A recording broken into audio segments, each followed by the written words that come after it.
Brooding forbidden things over, অর্থাৎ plum বামমেটের খুবই গুরুত্বপূর্ণ একটি রুব্রিক হচ্ছে এটি, যে ব্রুডিং ফরবিডেন থিংস ওভার। হ্যাঁ, প্লাম বামমেটের রোগী সে ভাবতে থাকে বা সে চিন্তা করে, কি চিন্তা করে, যে ফরবিডেন, অর্থাৎ সে কোনো নিয়ম কানুনের বেড়াজালে আটকে গেছে।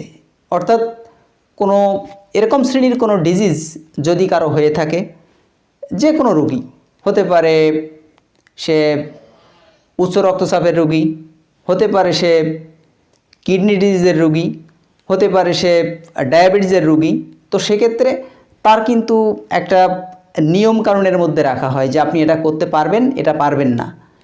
একটা লিস্ট বা একটা চার্ট করে দেয়া হয় তার লাইফস্টাইলটা এখন থেকে সে এভাবে অতিবাহিত করবে। তো ঠিক রোগী এটা ভাবে যে সে নিয়ম কানুনের বেড়াজালে আটকে পড়তে যাচ্ছে। যদি রিপোর্ট করার পরে কেউ দেখতে পায় যে তার ডায়াবেটিস, তার উচ্চ রক্তচাপ বা তার কিডনির কোনো সমস্যা হয়েছে, হ্যাঁ, তো সেক্ষেত্রে তো তাকে তার ডক্টর তো বিভিন্ন নিয়ম কানুন দিয়ে দেয়। তখন রোগীর ভিতরে এই চিন্তা আসে যে ব্রুডিং ফরবিডেন থিংস ওভার, যে সে একটা নিয়ম কানুনের বেড়াজালের মধ্যে আটকে পড়তে যাচ্ছে।